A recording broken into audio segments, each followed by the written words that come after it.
Let's talk about Iraq, Wolf. There's some new casualty figures out today. 8,000 people killed in just July and August, Iraqi civilians killed. Did the president talk about that? He tries to put a more positive picture forward, even in the face of a lot of experts, including many of our own reporters on the scene, that the situation is deteriorating rapidly. But listen to this. I'll read to you what Kofi Annan said on Monday. He said, if current patterns of alienation and violence persist much further, there is a grave danger the Iraqi state will break down, possibly in the midst of a full-scale civil war. Is this what the American people bought into? You know, it's interesting you quoted Kofi. I'd rather quote the people on the ground who are very close to the situation, who live it day by day, our ambassador or General Casey. I ask this question all the time. Tell me what it's like there. And this notion that we're in civil war is just not true according to them. These are the people that live the issue. I reject the notion that this country is in civil war based upon experts, not based upon people who are speculating. I fully recognize it's still dangerous and there's more work to do.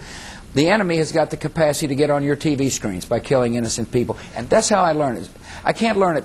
Frankly, can't learn it from your newscast. What I've got to learn it from is people who are there on the ground. And he was also forceful, Soledad, expressing his full confidence in the Iraqi Prime Minister, Nouri al-Maliki. All right. Wolf Blitzer for us. Wolf, thanks. Excellent interview with the president. The president said, I cannot learn it from your newscasts. I've got to learn it from people who are there on the ground. All right, let's get to our folks then who are on the ground. Joining us this evening, Baghdad correspondent Michael Ware. He's been reporting from the region since 2001, spends lots of time outside of the Green Zone. Our military analyst is retired Army Brigadier General David Grange. He was a commander in the First Gulf War in Special Ops, stationed in western Iraq. And White House correspondent Suzanne Malveaux joins us this evening as well. Thanks, guys. Appreciate it. Michael, let's begin with you. You heard what the president had to say, which is essentially the good news that's out there is not getting reported. Have you found that to be true on the ground where you've been?